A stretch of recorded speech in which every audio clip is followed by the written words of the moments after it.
नाहमदुहु व नसल्ली अला रसूलिल करीम अम्मा बाद फ़ौज़ु बिल्लाहि मिनश शैतानिर रजीम बिस्मिल्लाहिर रहमानिर रहीम अस्सलामु अलैकुम व रहमतुल्लाहि व बरकातुहू। मैं हूँ हकीम आसिफ अली राव।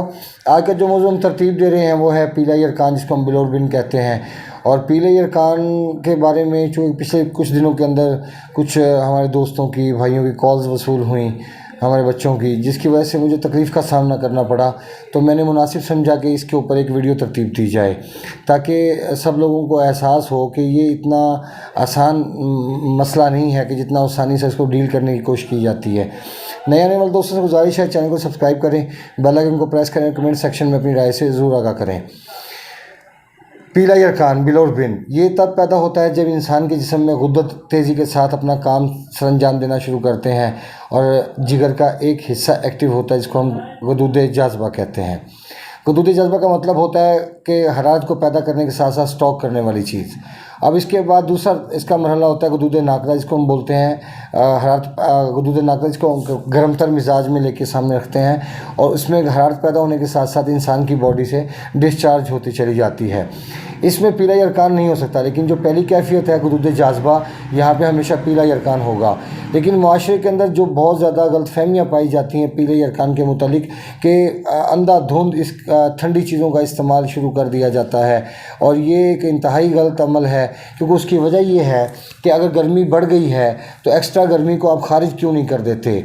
अब इस यहाँ से कितनी पेचीदगियाँ पैदा होती हैं, एक आम इंसान इसको समझ भी नहीं सकता, इसको जान नहीं सकता। उसकी वजह क्या है? उसकी वजह यह है कि माशरे के अंदर सिर्फ एक बात फैलाई गई है कि गर्मी बहुत नुकसान करती है, लिहाजा ठंडी चीज़ें बहुत फ़ायदा पहुंचाती हैं। हकीकत में ठंडक इंसान के लिए मौत है। और कैसे मौत है कि किसी इंसान को अगर देखें आप, चारपाई पे मरा हुआ पड़ा है, दुनिया से जा चुका है, उसकी रूह परवाज़ कर चुकी है, तो उसकी बॉडी जो इतना बड़ा बॉडी स्ट्रक्चर है वो सारे का सारा ठंडा हो जाता है। तो इससे क्या साबित होता है कि हरारत तो आपके रूह की वजह से होती है। अगर आपकी जिस्म में रूह ही नहीं रही तो ये पीछे हरारत नहीं बचेगी। लिहाजा हरारत की जिस्म में ज़रूरत होती है। अगर हरारत जिस्म से ख़त्म कर दी जाए या कम हो जाए तो इंसान के लिए वबाल जान बन जाती है। अब अगर आप ठंडी चीज़ों का इस्तेमाल करते रहते हैं और ठंडी चीज़ों का मुसलसल कसरत से इस्तेमाल करते हैं तो उसका नतीजा क्या निकलेगा कि एक वक्त ऐसा आएगा कुछ ही अरसे के अंदर कि आपके जिस्म की जो एक्स्ट्रा हरारत है वो ख़त्म हो जाएगी। और ख़त्म क्या हो जाएगी, बल्कि दब जाएगी, और जो जिस्म में ठंडक पैदा होना शुरू हो जाएगी। अब इससे पीला अरकान फिर दोबारा भी झटका लगा सकता है। अगर ये कैफियत पैदा होगी, अगर हम ऐसा काम करेंगे तो पीला अरकान दोबारा फिर झटका लगा सकता है। लेकिन अगर पीला अरकान झटका ना लगाए दोबारा, तो इसके लिए क्या करना चाहिए? इसके लिए करना चाहिए आप अपने जिस्म में से हरारत को पैदा करने के साथ साथ खारिज करना शुरू कर दें। जब आप जिस्म में हरारत को पैदा करने के साथ साथ खारिज करना शुरू करेंगे तो एक वक्त ऐसा आएगा कुछ ही दिनों के अंदर कि जो एक्स्ट्रा हरारत होगी वो बॉडी से खारिज हो जाएगी। अगर यहाँ पे बॉडी से एक्स्ट्रा हरारत खारिज हो जाती है तो फिर कुछ दिन ही रतूबात वाली चीज़ इस्तेमाल करवाना मरीज़ के लिए शिफाए कुल्ली का नतीजा हासिल होगा उसमें। क्योंकि उसकी वजह यह है कि जब भी आप कानून फितरत के मुताबिक काम करेंगे, जैसे हरारत बढ़ गई है उसको नॉर्मल किया जाए, कम किया जाए। अगर वो जिस्म में से एक्स्ट्रा हरारत को खारिज करने में कामयाब हो जाते हैं तो अगला स्टेप भी उठाने की मेरे ख्याल में ज़रूरत पेश नहीं आनी चाहिए। क्योंकि जैसे ही हरारत खारिज हुई, पीला अरकान नॉर्मल हुआ, पीला अरकान के नॉर्मल होने के बाद इंसान वैसे ही नॉर्मल हो जाता है।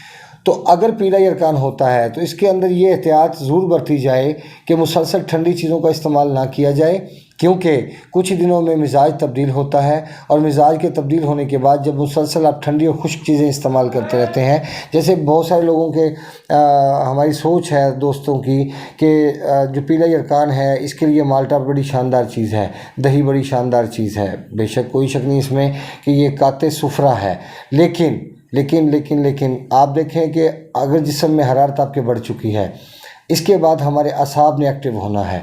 अगर हम अपने असाब को एक्टिव करते हैं, हम यहाँ पे बनाना का इस्तेमाल कर सकते हैं, सफ़ेद अनार का इस्तेमाल कर सकते हैं, उसके बाद शरबत संदल का इस्तेमाल कर सकते हैं, बजूरी का इस्तेमाल कर सकते हैं। कुछ शरबत ऐसे हैं जो ख़ुद भी बनाए जा सकते हैं। चूँकि गर्मी का मौसम है इसलिए एहतियात लाजिम है। अभी पिछले दिनों हमारे एक भाई दोस्त हैं, उनको कुछ अर्सा पहले, कोई 8-10 साल पहले पीला अरकान हुआ था। वो ठंडी चीज़ें इस्तेमाल करना शुरू हुए, वो पीला अरकान तो ख़त्म हो गया लेकिन तेज़ाबियत ने हमेशा के लिए डेरे डाल लिए और वो 10 साल से तेज़ाबियत को भुगत रहे थे। यहाँ तक कि ठंडी चीज़ें इस्तेमाल करने के बाद उनके जो पखाना था वो भी ब्लैक आना शुरू हो गया। اب آپ اس بات سے سمجھیے کہ جب آپ کا جگر ایکٹیو نہیں رہے گا تو آپ کا وہ ایسا آرگن ہے کہ جس نے آپ کے خون کے زہریلے مواد کو تلف کرنا ہے اور باڈی سے ڈسچارج کرنا ہے. اگر وہی کمزور ہو جائے گا تو پھر کیا بنے گا؟ بھائی میرے بات سمجھنے کی کوشش کریں کہ صرف اور صرف پیلے یرقان کو ختم کرنا مقصد ہے، جسم کے اندر ٹھنڈک پیدا کرنا مقصد نہیں ہے.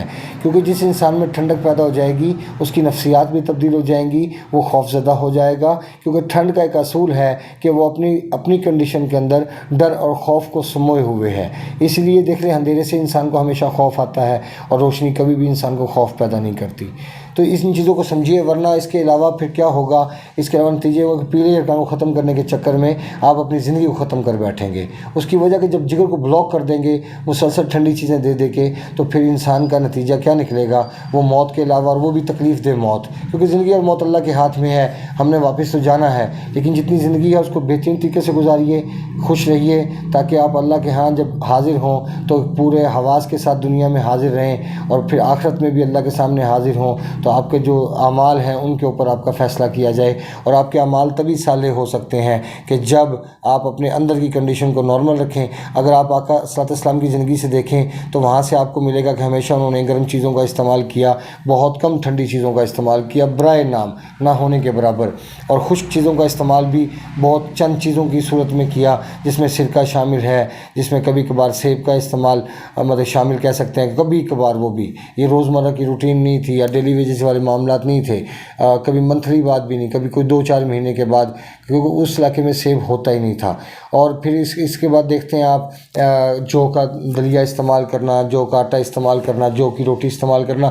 یہاں پہ آقا السلام نے گندم سے زیادہ جو کا استعمال کیا، تو یہ بھی دل کو پاور دینے والی چیز ہے. لیکن آقا السلام نے صرف ان 2-3 چیزوں کے علاوہ، 4 چیزوں کے علاوہ اپنے دل کو کبھی بھی پاور نہیں دی. کٹے گوشت استعمال نہیں فرمایا سرکار نے، چنے کی دال استعمال نہیں فرمائی، ماش کی دال نہیں کہی. اب یہ ساری چیزیں استعمال نہیں فرمائیں، اور ہم وہ تمام چیزیں استعمال کرتے ہیں جو ہمارے آقا السلام صلی اللہ علیہ وسلم نے استعمال نہیں فرمائی. تو آپ وہ مزہ روحانیت کا، وہ شیرینی، وہ توانائی، وہ اللہ کے ساتھ محبت کیسے آپ حاصل کر سکتے جب تک ان کے راستے پہ عمل نہ کریں؟ اپنے دوست احباب کا خیال رکھیں. ملتے ہیں انشاءاللہ مزید انفارمیٹیو ویڈیو کے ساتھ. وما علینا الا البلاغ المبین. السلام علیکم ورحمۃ اللہ وبرکاتہ.